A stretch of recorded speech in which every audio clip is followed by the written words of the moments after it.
पेश है महात्मा गांधी की आत्मकथा सत्य के प्रयोग का 42वां भाग। को जाने कल की खबर नहीं इस जुग में पल की, समझ मन को जाने कल की। मुकदमे के ख़त्म होने पर मेरे लिए प्रेटोरिया में रहने का कोई कारण न रहा। मैं डर बन गया। वहाँ पहुंचकर मैंने हिंदुस्तान लौटने की तैयारी की। अब्दुल्ला सेठ मुझे बिना मान सम्मान के जाने दें, ये संभव न था।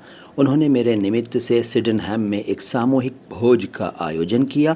पूरा दिन वहीं बिताना था। मेरे पास कुछ अखबार पड़े थे, मैं उन्हें पढ़ रहा था। एक अखबार के एक कोने में मैंने एक छोटा सा संवाद देखा।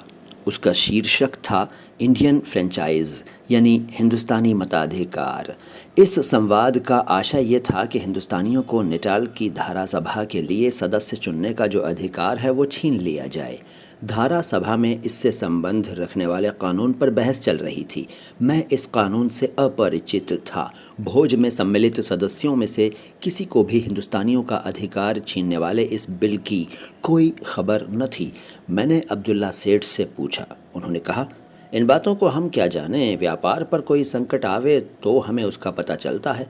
देखिए ना, ऑरेंज फ्री स्टेट में हमारे व्यापार की जड़ उखड़ गई। उसके लिए हमने मेहनत की, पर हम तो अपंग ठहरे। अखबार पढ़ते हैं तो उसमें भी सिर्फ भावताव की बातें ही समझ पाते हैं।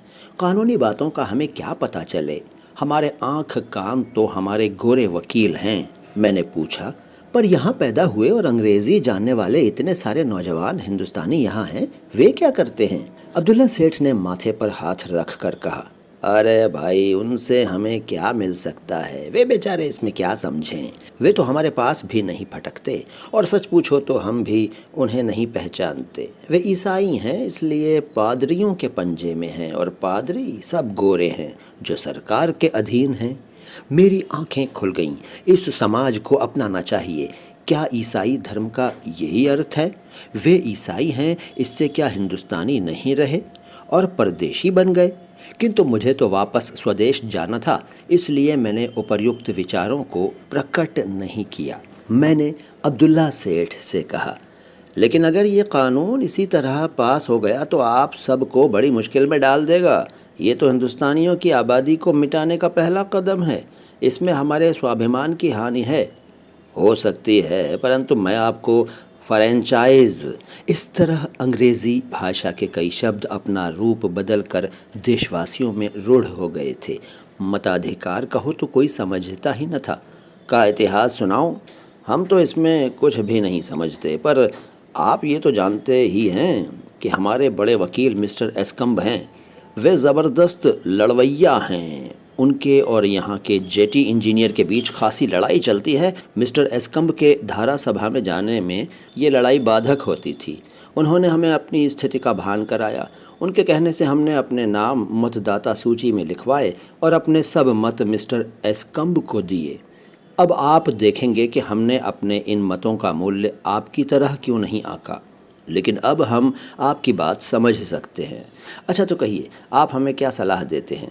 दूसरे मेहमान इस चर्चा को ध्यानपूर्वक सुन रहे थे। उनमें से एक ने कहा, मैं आपसे सच बात कहूं, अगर आप इस स्टीमर से न जाएं और एक आध महीना रुक जाएं तो आप जिस तरह कहेंगे हम लड़ेंगे।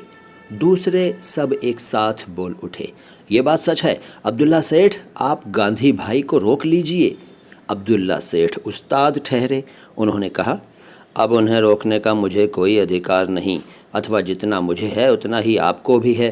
पर आप जो कहते हैं सो ठीक है, हम सब उन्हें रोक लें, पर ये तो बारिस्टर हैं, इनकी फ़ीस का क्या होगा? मैं दुखी हुआ और बात काट कर बोला, अब्दुल्ला सेठ, इसमें मेरी फ़ीस की बात ही नहीं उठती। सार्वजनिक सेवा की फ़ीस कैसी? मैं ठहरूं तो एक सेवक के रूप में ही ठहर सकता हूं।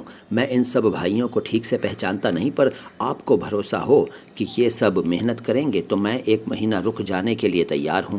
ये सच है कि आपको मुझे कुछ भी नहीं देना होगा, फिर भी ऐसे काम बिल्कुल बिना पैसे के तो हो ही नहीं सकते। हमें तार करने होंगे, कुछ साहित्य छपाना पड़ेगा, जहाँ तहाँ जाना होगा, उसका गाड़ी किराया लगेगा। संभव है हमें स्थानीय वकीलों की भी सलाह लेनी पड़े। मैं यहाँ के कानूनों से परिचित नहीं हूँ, मुझे कानून की पुस्तकें देखनी होंगी। इसके सिवा ऐसे काम एक हाथ से नहीं होते, बहुतों को उनमें जुटना चाहिए।